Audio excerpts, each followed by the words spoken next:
You are now familiar with the definition of clauses and the features of clauses. You know that a clause is a unit of a sentence that has a subject-verb combination. A clause should have a subject part and a predicate part. The subject of a clause could be explicit or implicit. A clause requires a finite verb, a verb that indicates tense. This is what we have already discussed. Now we are going to discuss the different types of clauses.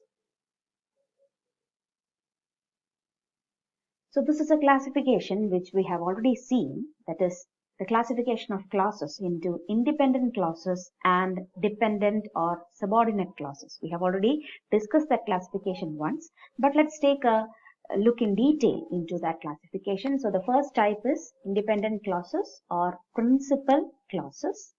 As I already told you, they are clauses that can stand alone as sentences. They can stand alone as independent sentences. That is why they are called independent clauses. Independent clauses are also called coordinate clauses. Now, why are they called coordinate clauses? എന്തുകൊണ്ടാണ് independent clausesനെ coordinate clauses എന്ന് വിളിക്കുന്നത്? അതായത് നമ്മൾ ഒരു sentence form ചെയ്യുന്ന സമയത്ത് independent closes രണ്ടെണ്ണം ഉണ്ടെങ്കിൽ അതിനെ കമ്പൈൻ ചെയ്യുന്നത് കോഓർഡിനേറ്റിംഗ് കൺജങ്ഷൻസ് യൂസ് ചെയ്തിട്ടായിരിക്കും. അതിനെപ്പറ്റി നമ്മൾ ഡീപ്പായിട്ട് സംസാരിക്കുന്നതായിരിക്കും. ഇപ്പോൾ കോഓർഡിനേറ്റിംഗ് കൺജങ്ഷൻസ് യൂസ് ചെയ്ത് ലിങ്ക് ചെയ്യുന്ന രണ്ട് ക്ലോസസ് അല്ലെങ്കിൽ രണ്ടിൽ കൂടുതൽ ക്ലോസസിനെയാണ് നമ്മൾ കോഓർഡിനേറ്റ് ക്ലോസസ് എന്ന് വിളിക്കുന്നത്. അപ്പോൾ ഇൻഡിപെൻഡന്റ് ക്ലോസസ് ആണ് എങ്കിൽ അവ എപ്പോഴും കോഓർഡിനേറ്റിംഗ് കൺജങ്ഷൻസ് ഉപയോഗിച്ചിട്ടായിരിക്കും ലിങ്ക് ചെയ്യുന്നത്. അത് കുറച്ചുകൂടി ഡീപ്പായിട്ട് നമ്മൾ സംസാരിക്കുമ്പോൾ നിങ്ങൾക്ക് മനസ്സിലാവും. തൽക്കാലം you just remember that independent clauses are also called coordinate clauses. Coming to the next type, subordinate clauses or dependent clauses. So they are clauses which cannot stand alone. They can't form a sentence on their own. They get meaning only when they are associated with the main clause or the independent clause. Dependent clauses often begin with subordinating conjunctions like whereas, after, though, because, etc.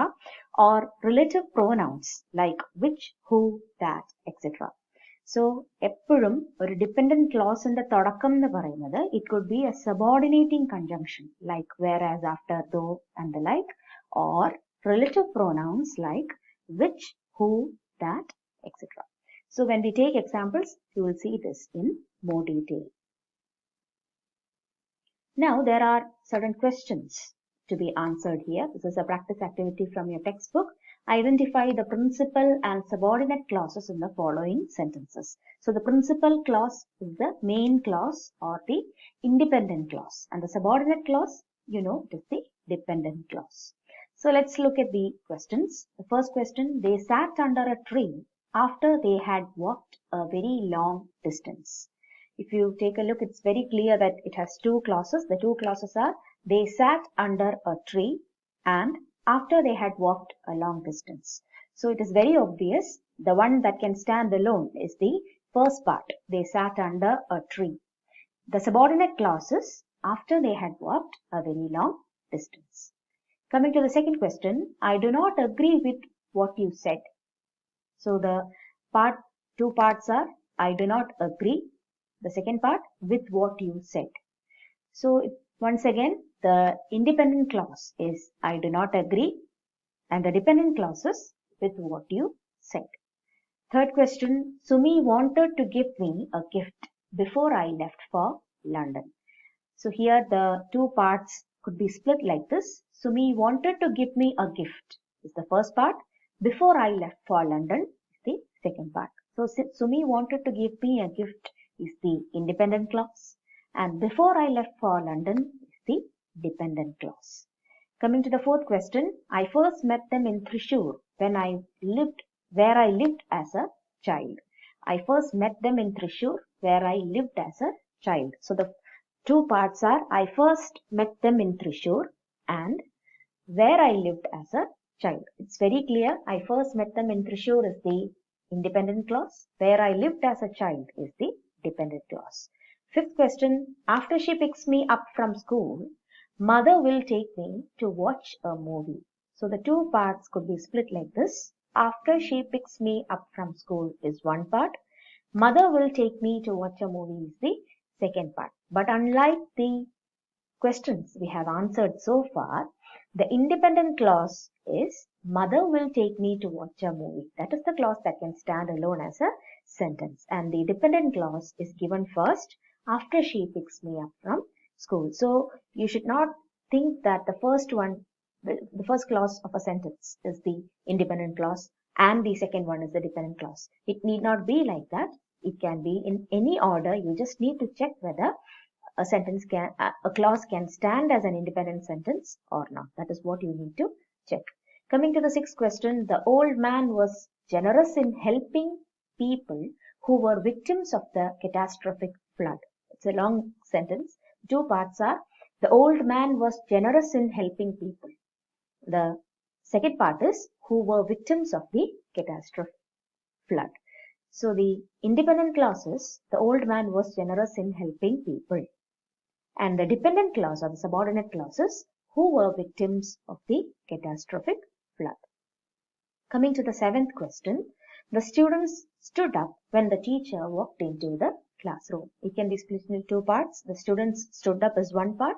When the teacher walked into the classroom is another part. The first clause, the students stood up, is the independent clause. When the teacher walked into the classroom is the dependent clause. Eighth question, the girl who won the first prize is my cousin. So this is a bit tricky. You have to read the question very carefully.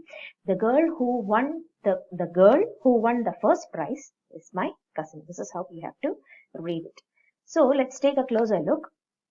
The girl is not a clause when it is alone. Is my cousin is also not a clause, complete clause. Who won the first prize is a clause, but we know that it is not the independent clause because it begins with who. It doesn't exist itself as a sentence. So the subordinate clause, it is easy to identify who won the first prize. But what about the independent clause or the main clause? Here the main clause has been split and the dependent clause has been inserted in between the words. So the main clause would be like, the girl is my cousin, and the subordinate clause is who won the first prize. Coming to the ninth question, if we meet after class, we can go home together. So the two parts are, if we meet after class is one part, we can go home together is the another part. Here the independent clauses, we can go home together, and the dependent clauses, if we meet after class. Coming to the 10th, if you take medicines, you will be fine again. So obviously the independent clauses, you will be fine again, and the dependent clauses, if you take medicines. So I hope it is clear how you identify the main clause and the subordinate clause of a particular sentence. And if you take a look at these sentences, you can see that most of the subordinate clauses begin with conjunctions or relative pronouns.